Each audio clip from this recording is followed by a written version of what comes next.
വിശുദ്ധ പൗലോസ്ലീഹ കൊളോസ്യർക്ക് എഴുതിയ ലേഖനം 1-ാം അധ്യായം 12 മുതൽ 20 വരെയുള്ള വാക്യങ്ങൾ കർത്താവേ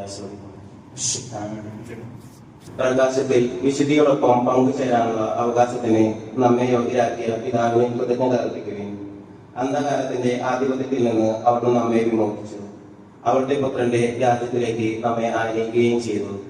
അവനാണല്ലോ നമുക്ക് രക്ഷയും പാപമോചനവും ലഭിച്ചിരിക്കുന്നത്. അവൻ അദൃശ്യനായ ദൈവത്തിന്റെ പ്രതിരൂപവും എല്ലാ സൃഷ്ടികൾക്കും മുമ്പ് ഉള്ള ആദിജാതനവുമാണ്. കാരണം അവനിൽ സ്വർഗത്തിലും ഭൂമിയിലുമുള്ള ദൃശ്യവും അദൃശ്യവുമായ എല്ലാ വസ്തുക്കളും സൃഷ്ടിക്കപ്പെട്ടു. സിംഹാസനങ്ങളിലോ ആധിപത്യങ്ങളിലോ ശക്തികളിലോ അധികാരങ്ങളോ എന്തുമാവട്ടെ, എല്ലാം അവനിലൂടെയും അവന് വേണ്ടിയുമാണ് സൃഷ്ടിക്കപ്പെട്ടത്. അവനാണ് എല്ലാത്തിനും മുമ്പുള്ളവൻ. അവനിൽ സമസ്തവും സ്ഥിതി ചെയ്യുന്നു. അവൻ സഭയാകുന്ന ശരീരത്തിന് ശിരസ്സാണ്. അവൻ എല്ലാറ്റിന്റെയും ആരംഭവും മരിച്ചവരിൽ നിന്നുള്ള ആദിജാതനുമാണ്. ഇങ്ങനെ എല്ലാ കാര്യങ്ങളിലും അവൻ പ്രഥമസ്ഥാനീയനായി. എന്നാൽ അവനിൽ സർവസമ്പൂർണതയും നിവസിക്കണമെന്ന് ദൈവത്തിന് മനസ്സായി. സ്വർഗത്തിലും ഭൂമിയിലുമുള്ള എല്ലാ വസ്തുക്കളെയും അവനിലൂടെ അവിടുന്ന് തന്നോട് അനുരഞ്ജിപ്പിക്കുകയും അവൻ കുരിശിൽ ചിന്തിയ രക്തം വഴി സമാധാനം സ്ഥാപിക്കുകയും ചെയ്തു.